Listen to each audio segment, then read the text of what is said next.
మనము రౌండ్ నెక్ని 3 విధాలుగా మార్కింగ్ చేయవచ్చు. నెక్ వెడల్పు పైన వైపు కంటే కింద వైపు నెక్ వెడల్పు పెంచుకుంటూ వెళ్ళినప్పుడు మనకి 3 విధాలుగా అయితే రౌండ్ నెక్ మార్కింగ్ చేయబడుతుంది.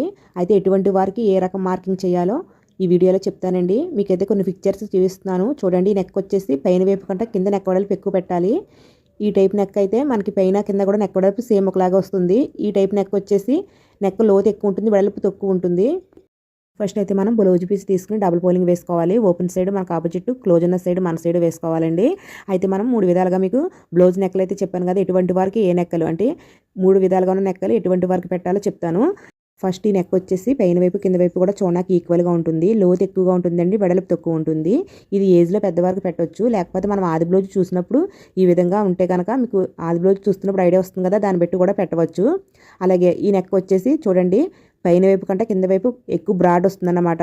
పైన వైపు సేమ్ వెడల్పు ఉంటుంది, అంటే 2.5 ఇంచెస్ ఉంటుంది. కింద వైపు వచ్చేటప్పటికి వెడల్పు వెళ్ళి ఎక్కువ పెట్టుకుంటారు, 1 ఇంచ్ ఎక్స్ట్రా పెట్టుకుంటారు. పైన వైపు వెడల్పు కంట కింద వైపు నెక్ వెడల్పు వచ్చేసి 1 ఇంచ్ ఎక్స్ట్రా ఉంటుంది. వీళ్ళకి బ్రాడ్గా కావాలండి. అంటే మనకు ఆది బ్లౌజ్ చూసినప్పటికీ మీకు అర్థమైపోతుంది. దాన్ని బట్టి ఈ విధంగా మార్కింగ్ చేసుకోవాల్సి ఉంటుంది. ఇది వచ్చేసి మీడియం సైజ్ అండి. ఇది ఎక్కువగా అందరూ యూజ్ చేసేదే. అంటే నెక్ వెడల్పు వచ్చేసి పైన వైపు కంటే కింద వైపు 1/2 ఇంచ్ ఎక్స్ట్రా ఉంటుంది. మనం ఎప్పుడు కూడా పెద్ద సైజు బ్లౌజ్కి 2.5 పెడతాం కదా, చూసారా 5.5 ఇంచెస్ వస్తుందన్నమాట. ఇది పైన కింద కూడా నెక్ వెడల్పు ఈక్వల్గా వచ్చినట్టుగా నీట్గా అనిపిస్తుంది.